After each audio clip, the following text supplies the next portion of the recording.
Hello and welcome.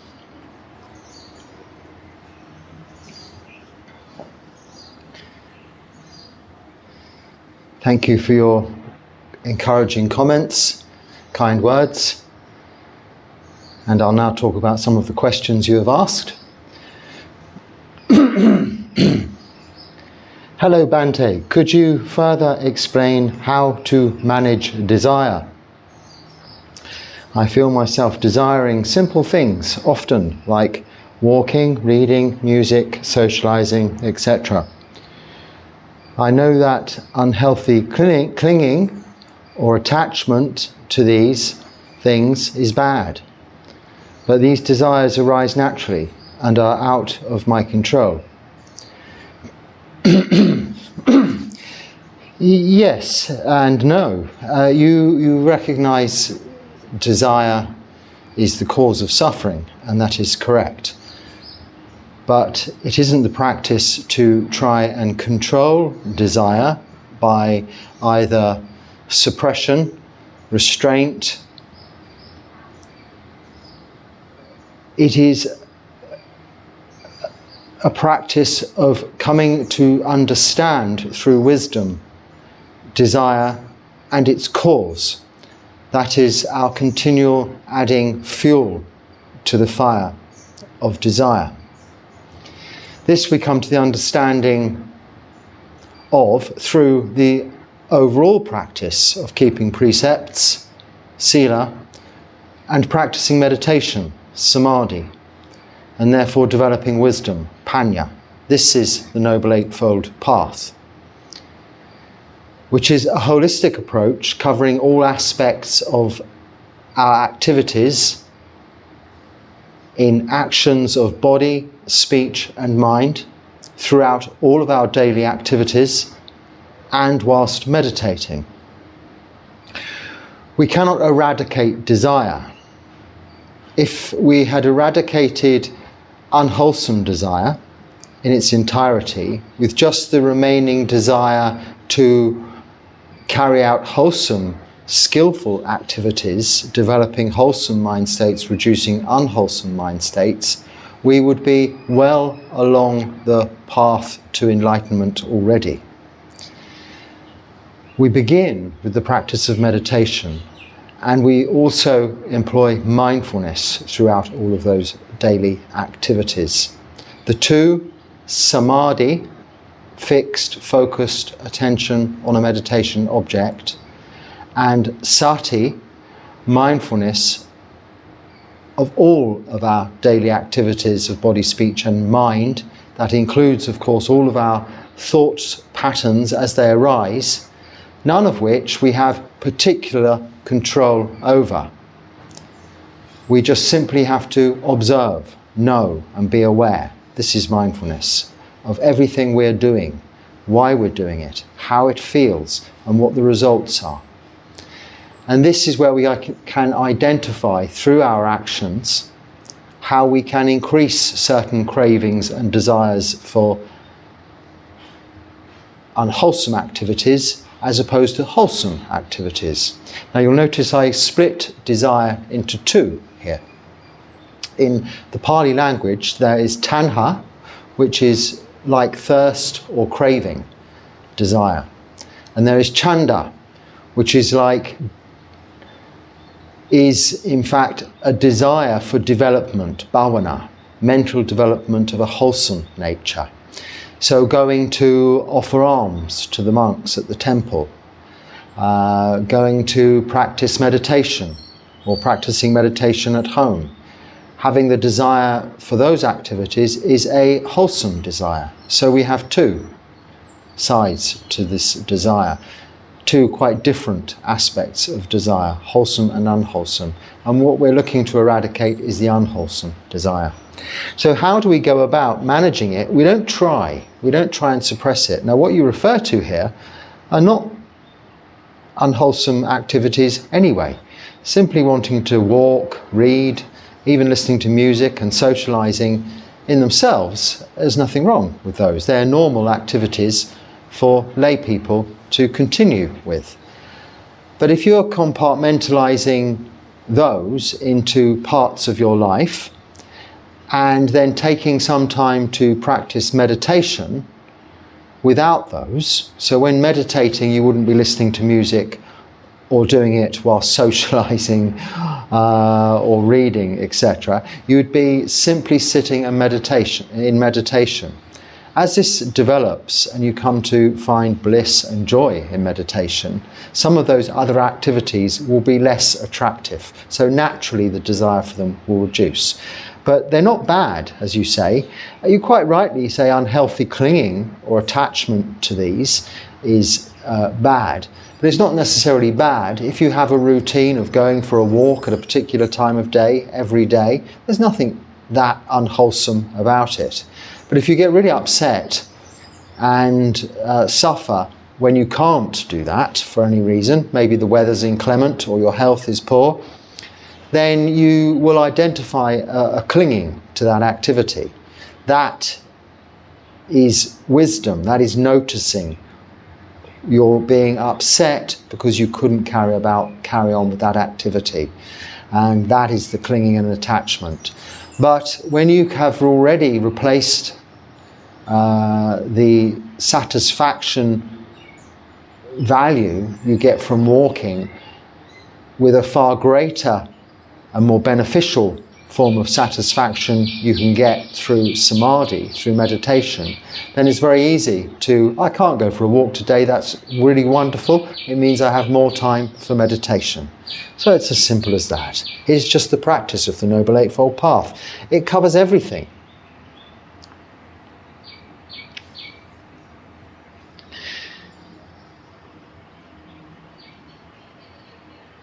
So I've managed to highlight, no I haven't.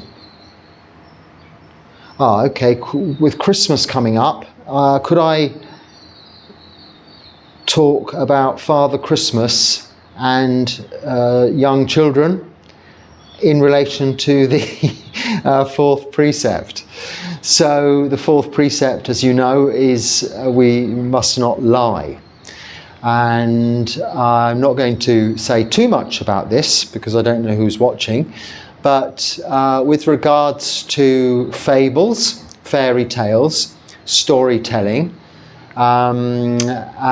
which are often a very useful means of teaching. If you take the Jataka tales, for instance, which are a volume of teachings relating to the Buddha's past lives, which can be believed at face value or considered like fables or fairy tales, which are teaching aids.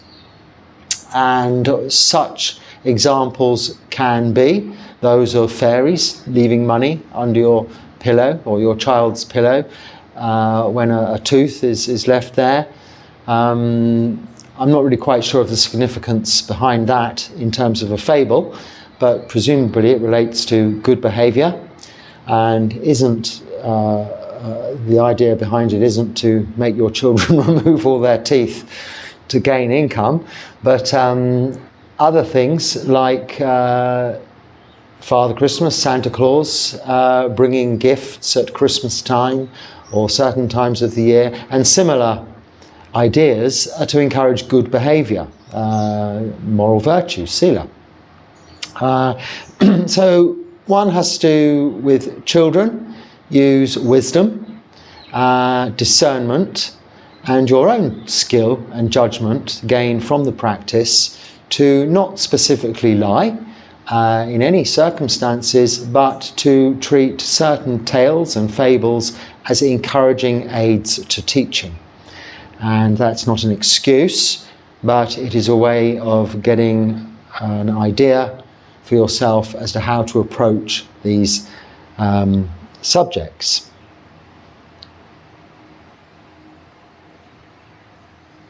To say little is, or nothing at all, make no particular comments, or reverse the emphasis, take an awkward question and answer it with a question back.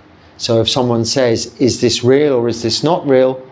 You can say, well, what do you think? You tell me. What is your experience? And then the ball is back in their court to make their own decisions.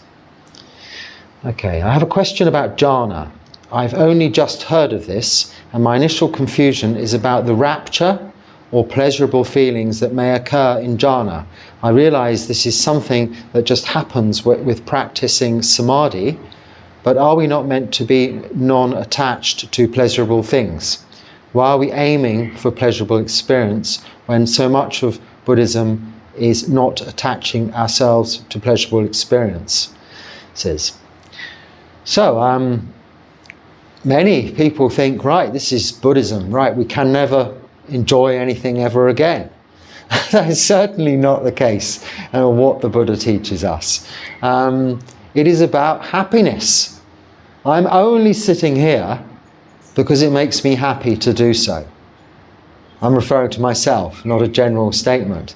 This practice makes me immensely happy. That happiness comes as a result of the contentment I've found in this practice, and also very specific practice that is of an ordained monk in the as taught by the Buddha in the guidelines in the Vinaya Pitaka, the rules for monks and nuns. A specific lifestyle has brought about real satisfaction that you cannot, or I could not find anywhere else to this degree, through establishing contentment in a great deal of simplicity. And the ultimate goal is freedom from suffering in this lifetime and freedom from rebirth into samsara. But that doesn't mean that there cannot be immense joy and pleasure along the way. And indeed, the jhanas bring about, and deep absorbed levels of samadhi, both physical rapture and mental joy, happiness. This is not something you are going to attach to in the same way as being attached to, for instance, the taste of a particular food, your favourite food, or an activity you enjoy doing that you can get fed up of doing. So if you really like bananas, there will come a point, if you eat too many, that you will really not like bananas. With meditation, the joy, the rapture, piti and sukha, so physical rapture, mental joy, happiness that comes about, is ultimately enjoyable until surpassed by the next stage of deep absorbed meditation. So the next jhana, the second, third, fourth jhanas, we don't need to worry too much about the levels or stages or steps. These are just stages of development in your meditation that you will experience. These are experiential. So whatever you're experiencing in the present moment here and now is what you should pay attention to. Now in your meditation, if you're experiencing seclusion from the 5 hindrances, so you're not being disturbed by desire or aversion or tiredness or restless and worry or doubt, you're simply very content and you're enjoying real physical pleasure and real mental joy and happiness, then in that moment this can be just fully appreciated and enjoyed without becoming attached to it.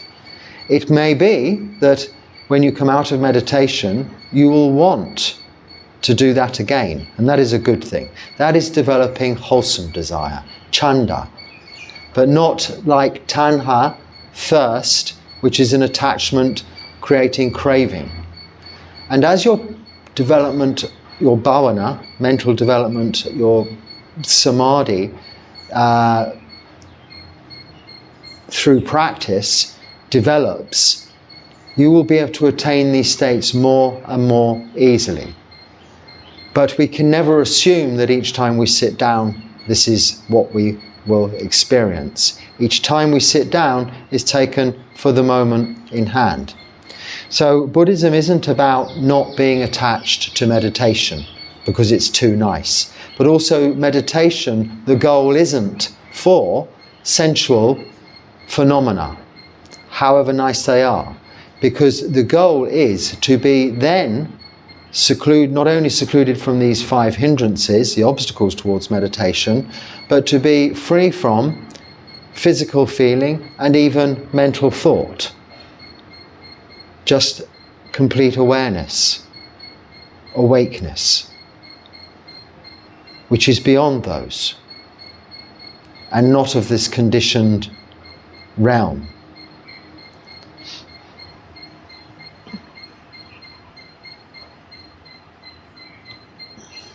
I'm practicing Anapanasati. I've heard to keep focus on the tip of the nose and breathe. Problem is, I seem to follow the breath to my lungs for the in and out breath. But I've heard you should not follow the breath. The problem is, when do I focus on my breath? Or when do I focus on my in-breath or out-breath? It makes me purposely take control of the breath and not just observe. It does this automatically. Any advice? So I think I've just spoken about that in the last video or a few videos ago, how to meditate. So maybe go back and watch those.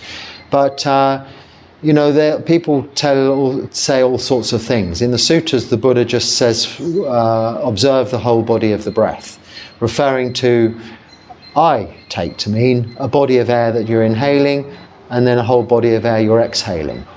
Now, where it's most easy for you to notice the breath coming in and the breath going out is up to you. If that's the tip of the nose, all well and good.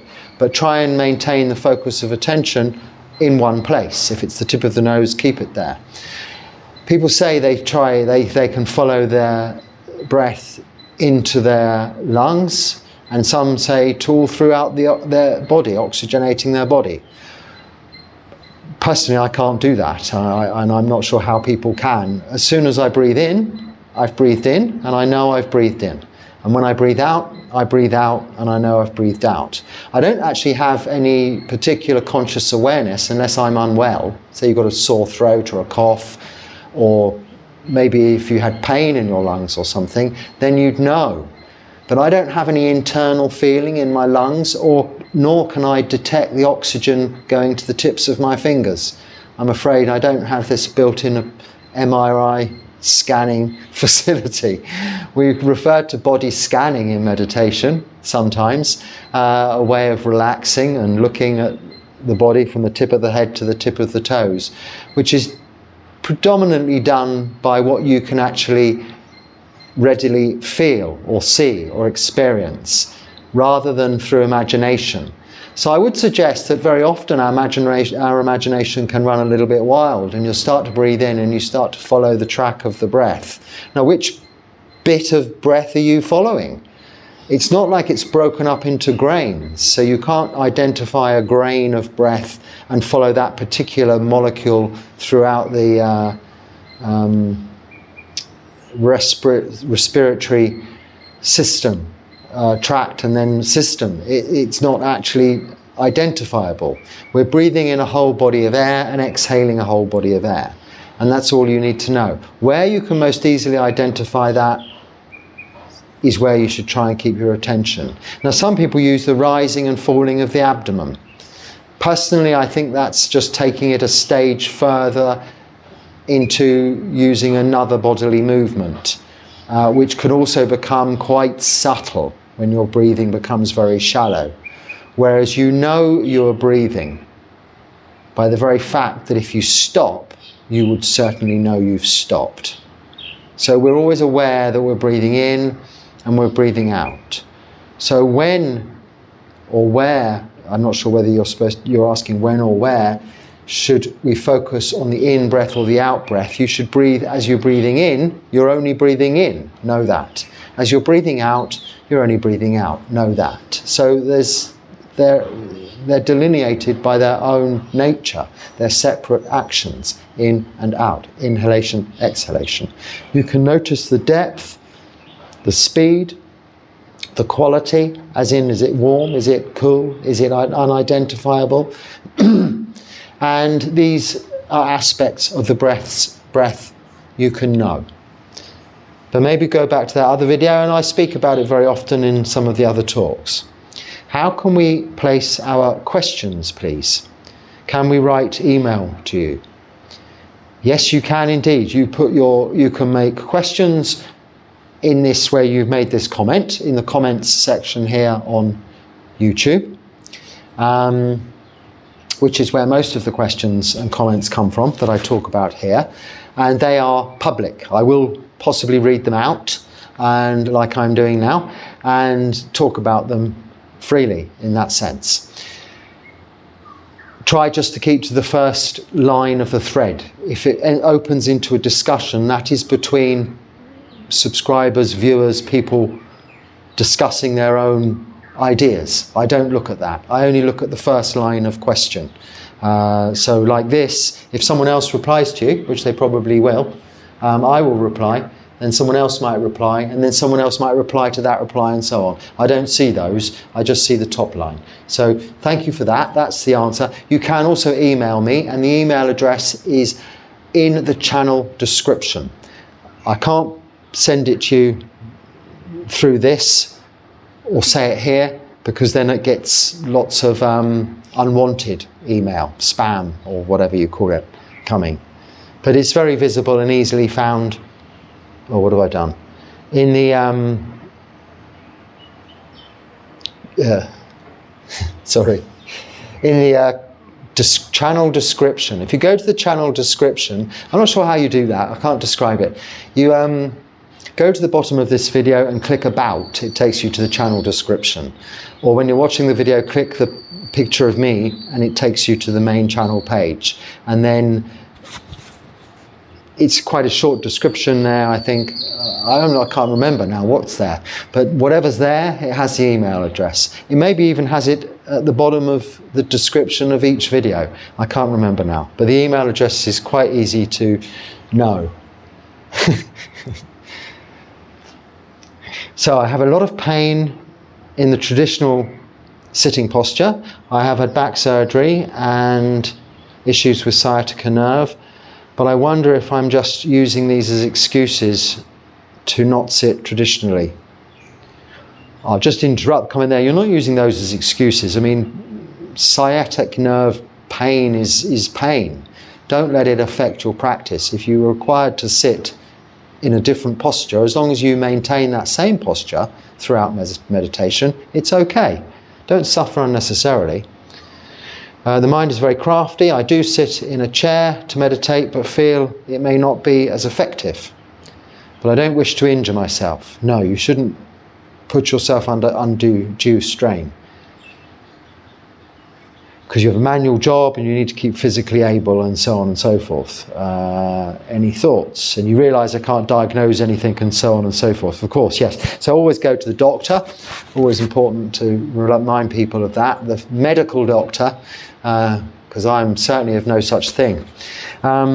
So if you're sitting in a chair, the main thing is I just say, make sure don't sit on a chair with arms, cushions, soft seats. Just sit on a stool, a hard stool, like these plastic. I've got a plastic stool, one plastic stool and one plastic chair for that purpose, for if visitors come. I always just sit on the floor, you see, but if someone comes that needs a chair, I don't want them to get all comfortable. I want them to sit in an awake fashion.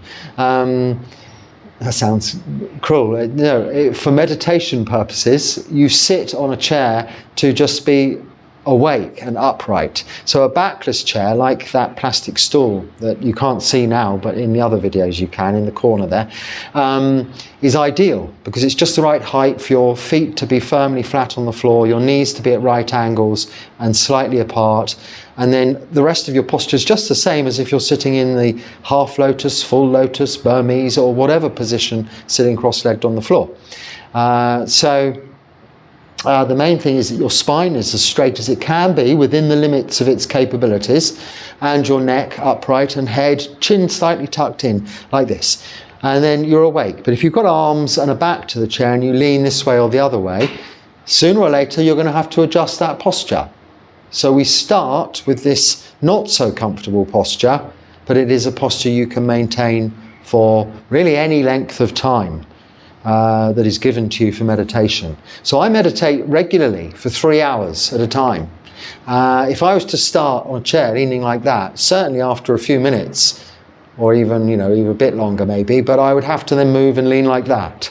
Or if I was leaning like this, I'd then have to move and lean like that, So we sit totally upright, which at first doesn't seem the most comfortable posture.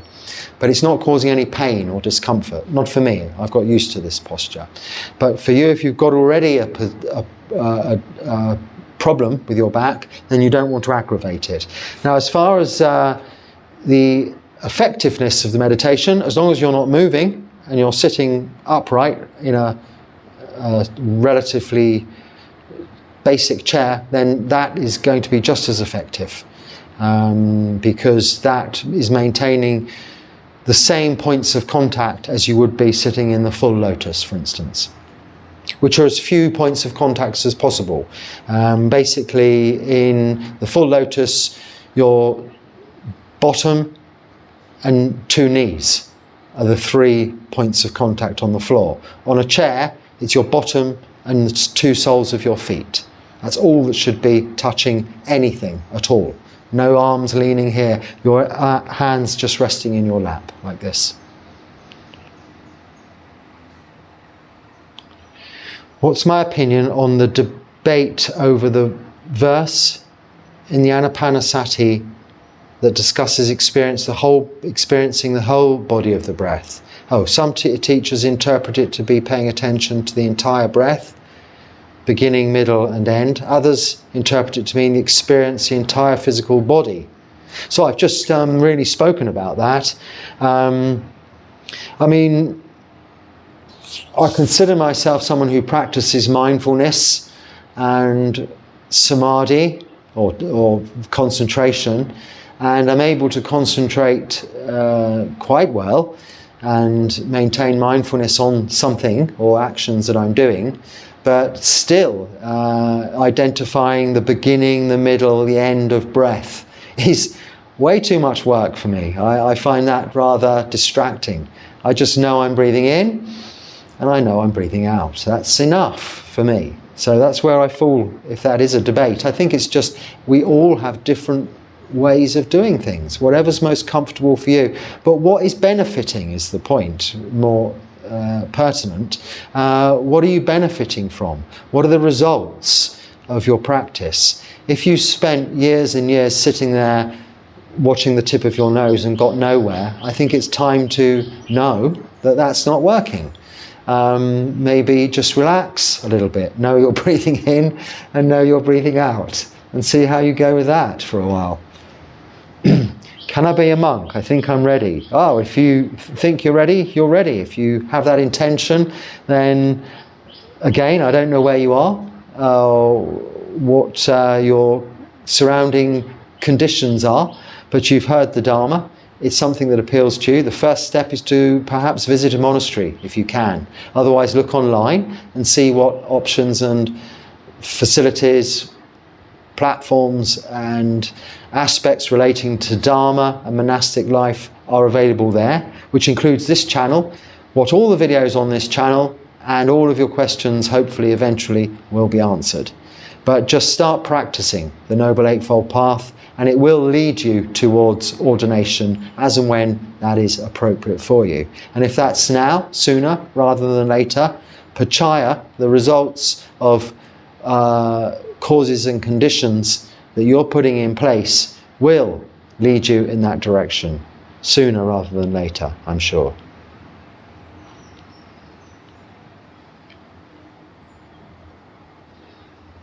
This is a bit about the lizard. We've already spoken about that. It didn't die.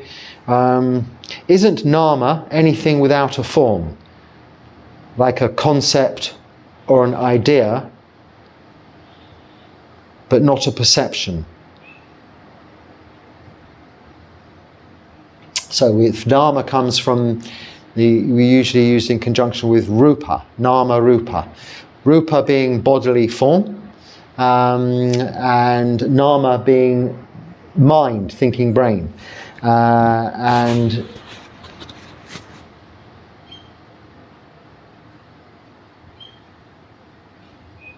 but not a perception. So I'm not sure I fully understand the question. So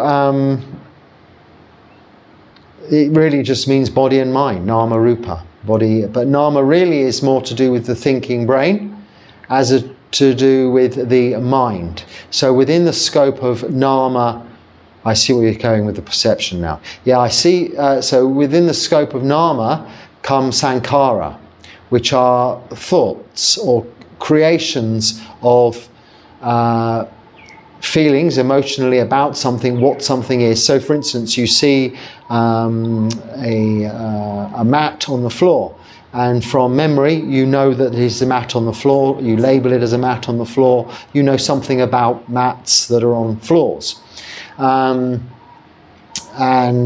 This is activity we call sankhara, conditioned thought in the nama, the thinking brain. Knowing you're thinking about that without attachment, feeling or emotion, having no opinion about mats on floors, but just pure observation, perception, is the citta, another separate Pali word from rupa, nama, citta. There's 3 separate words there, so 3 separate things. So it's a very simple language. It doesn't have, I don't think there are many, if any, multiple words for exactly the same meaning as we have, for instance, in English, and the reverse is true also. So yes, you're correct in your statement really there, if you consider perception to be knowing. But from my perception could often be in the context of how one judges and feels about something, which is very much nama, thinking brain, as opposed to citta, which is the knower, observational. Can you please explain what's arahant in detail? There's a monk in India who said arahant can't be burned by fire or can't be damaged by boiling oil. I want to know your views on this. So an arahant can be burned by fire or damaged by boiling oil, or at least their physical body can. Attaining to arahantship is full liberation from desire, so full eradication, removal of, at its root, cause and source, of greed, of hatred and delusion. So you have become fully aware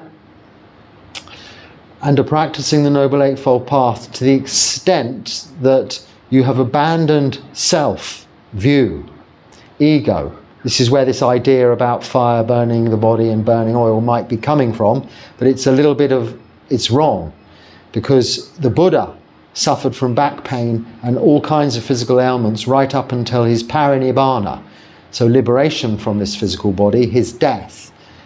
He was suffering enormously, but he faced it with equanimity. His mind was not attached, being an arahant, to the body, so it didn't bother his mind, his emotions. He wasn't upset, that he saw it just simply as, well, aging, sickness and death. When we can see our physical body's deterioration as aging, sickness and death, then we are moving towards enlightenment, seeing the truth, the reality. So full detachment from the body, no personality view.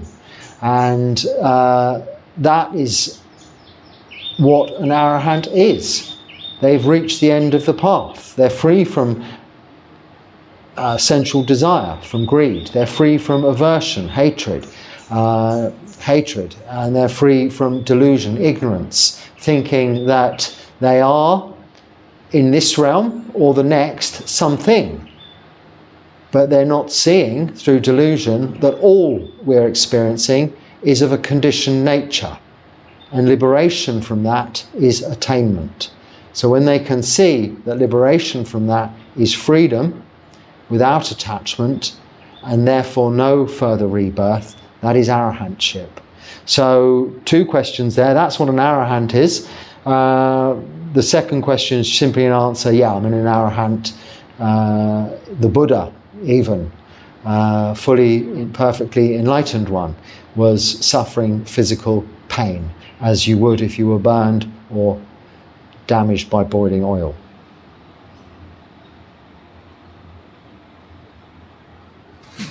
After hearing that one needs to be in good health to become a monk, I thought that it's a pity more monastic training opportunities aren't available for disabled people, though I understand the practicalities involved.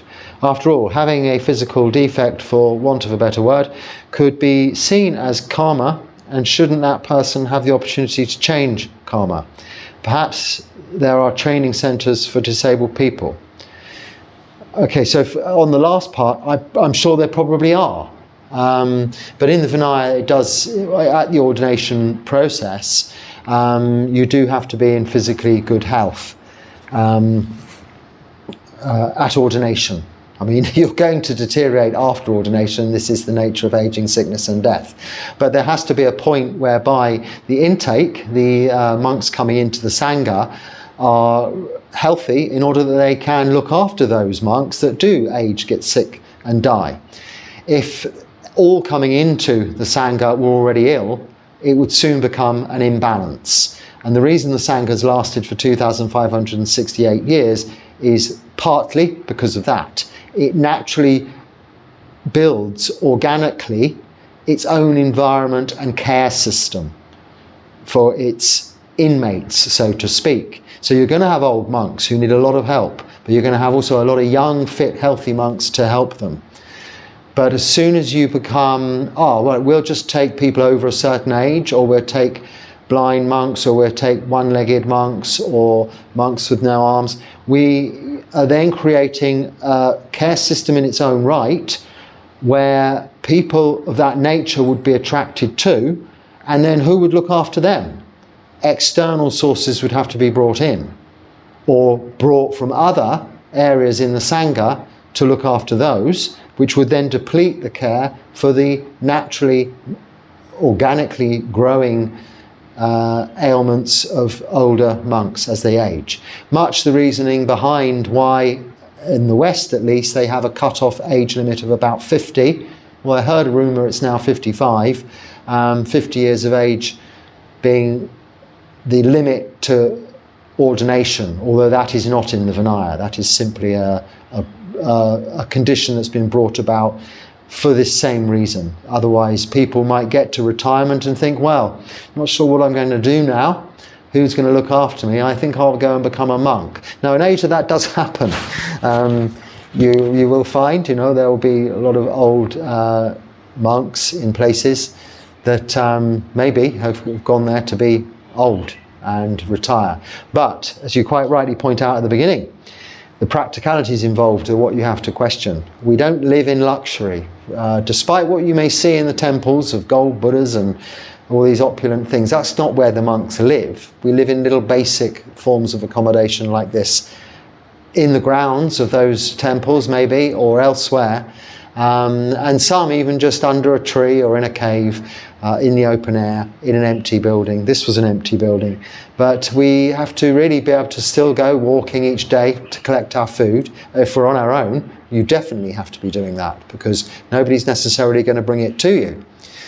Of course, this also is the question, if you are disabled, how would you go on alms round? Well, you could say, well, the other monks will bring it for that monk. Yes, to some extent they will and they can, but that won't always be the case. And we do have to eat every day, mostly, especially if you're unwell. So these are important practical considerations, which you've quite rightly realised. But then I will say, you probably would find, if you were to look online, there are monasteries, I don't know, and sanghas and organisations that do provide the facilities you're talking about. With regards to, however, the question of karma, though, you do not have to ordain to even become enlightened. The Buddha's made this a fourfold assembly of men, of women, of monks and of nuns. So laymen, laywomen, bhikkhuni, male monks, and bhikkhunis, female nuns, living in sanghas, whom are all equally able to practice the Noble Eightfold Path. The fact that monks and nuns have a whole additional layer of support in their Vinaya, their additional rules, is for their benefit, to help them protect the same core precepts that lay people have, of no killing, stealing, sexual misconduct, lying or taking of intoxicants. So if you can practice sila, keep those precepts, practice meditation and develop wisdom, you can become enlightened just as a monk or a nun can in a sangha, in a monastery. And if you have the support of other lay practitioners around you and the opportunities to visit the sangha, stay in the monasteries, and I'm sure these days that in the West, because it's a legal requirement, I'm pretty positive, there are disabled facilities for all visitors at those temples, at those monasteries. Now that's not the case in the West, and it's why visitors, I wouldn't encourage visitors coming even to visit me here, other than for a short while, because I don't even have a toilet for them. You can go to many restaurants or cafes or places like that here, and they wouldn't have a toilet facilities, public toilet facilities for the public. These are practicalities you have to bear in mind, of course, in different parts of the world. But in the West, there are monasteries that do have disabled facilities. I know my own Chittaviveka, not long before, when I was leaving, they had toilets converted with, wide doors and ramps into the temple for wheelchair access and all of this stuff. It all had to be done. It's the law in probably Europe or England anyway, and probably the same in America. So there's nothing to stop you going to the temple, and they probably even have facilities for those people to stay also on retreats. But a good and important question. But the thing not to lose sight of is that lay people can practice just as well as monks and nuns. We choose to become monks and nuns because we're taking on that additional practice of renunciation, giving up those additional comforts that we can see aren't necessary if our only goal is liberation, freedom from suffering in this lifetime, and freedom from rebirth into samsara. One of the hindrances I rarely encounter excuse me, I rarely encounter in daily life, but I encounter in meditation lately, is restlessness. Lately I cannot engage in samadhi and keep having memories, images, scenarios of situations that did not happen yet. What is a way to deal with this hindrance during meditation? So restlessness and worry, the fourth hindrance of the 5 hindrances, is usually in connection of just what our memories of the past or imaginations about the future. I mean, knowing that is the most important thing. Whatever you're thinking about the past is just memories which are often inaccurate and are, whilst you're meditating, completely pointless. There's nothing you can do about the past. You cannot change the past, it's happened. And then similarly, imagination about the future is just that. It hasn't happened yet, and it might not happen. It's to be left at the front door. Come in, sit down and meditate, leaving the baggage of the past and the future behind you. If you have to just sit for an entire meditation repeating that, leaving the past and the future behind you, I'm in the present moment, here and now. Repeating that over and over again. Eventually you will come into the present moment, here and now. But largely the objective of meditation and a meditation object, something like the breath, is to naturally bring you into the present moment, here and now, by focusing your conscious awareness on breathing in and on breathing out. And simply by that action, it is happening now, here and now.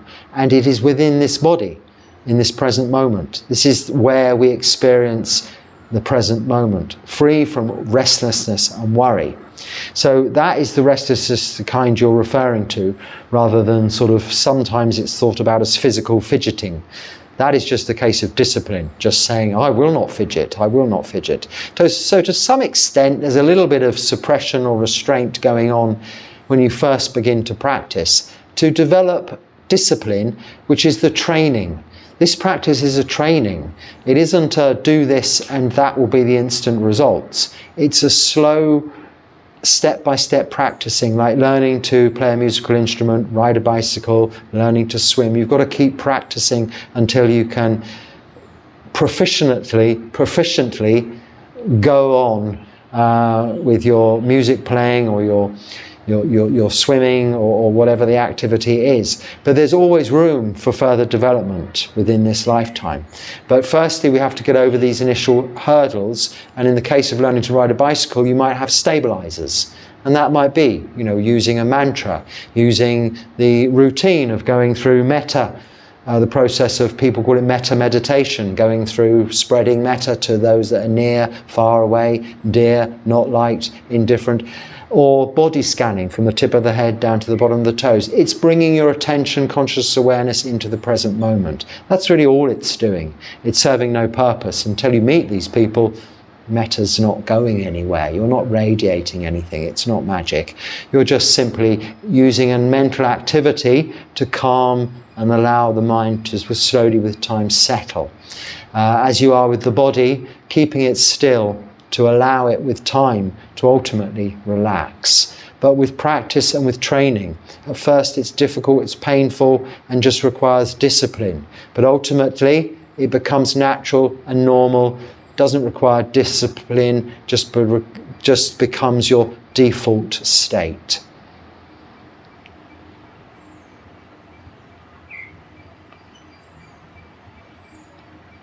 How to effectively penetrate through the idea of self. I reflect on it often, various causes and conditions that have resulted in this current life, the four elements I'm composed of, and the fact that I have no control over this body, or this mind, or its thoughts, or its feelings, but I still struggle to be free from the idea of ego or self. Well, ask yourself, what is it then? You've already answered your question. You've got no control over this physical body or even this thinking mind. So what is this self? What are you? Can you answer that? You might say, right, okay, yeah, I'll answer the question. I'll ask myself, what am I? I'm Bhante Dharmarakita Bhikkhu. I'm a Theravada Buddhist monk living here in Sri Lanka. Am I? Yes, in this present moment, to all intents and purposes, as a result of causes and conditions that I have put in place and have been in place, that is what I am now. But whether I will be that next week, and I know for sure that last year, just over a year ago, I wasn't that. Last year, I was in India living. A totally different culture, totally different environment, very different, more or less the same routine, my routine, but my surrounding conditions, causes and conditions, were different to those that I have here and now, in the present moment. But going back 5 years, 10 years, or 20 years, 15 years, 20 years, I was different selves, egos, personas, again and again and again. And as you age, you will too be different personas, identities, again and again and again. I'm not even. I've got to go and do a little border hopping trip, visa requirement thing soon. And I get my passport out, which is nearly new, needs renewal at some point. And I'm not what I am in that passport. Because 10 years ago, and it's because it's nearly run out, I wasn't a monk. So I am my ordinary name, and there's a picture of me. I think, I can't remember the picture now. Yes, I've got long hair, but it's tied back, so you can't really tell. But that's certainly that persona then 10 years ago that my passport says is me. That's myself. There's no better form of identity than your passport. It's got your place of birth, your date of birth, what country you belong to, therefore your culture, your religion, your upbringing, everything's implied by this identity we call a passport. But I have a passport in my yam up there that actually bears no relation to this existence that I'm experiencing at the moment whatsoever, not even my name. And even, when you're in Thailand, your dates of birth are different. They have a different year. They have the year 2568, not 2000 and, what is it? 2000, 23, 4, 24. So these are conditioned things. You see self like that, but just ask yourself, well, what am I then? If you're struggling with the idea, you want to penetrate through it, do that. You've already got the idea, you fully understand. You're just elements, you're just solidity, liquidity, gaseousness and temperature. That's all you are. Earth, water, wind and fire. Nothing more than that. And space and consciousness. In Buddhism, we have 6 elements, not just 4. This is what you are, made of this, same as this like concrete here. This concrete still contains all of those elements, but without consciousness attached to a piece of concrete. Consciousness has to attach to a sentient being, something that's breathing.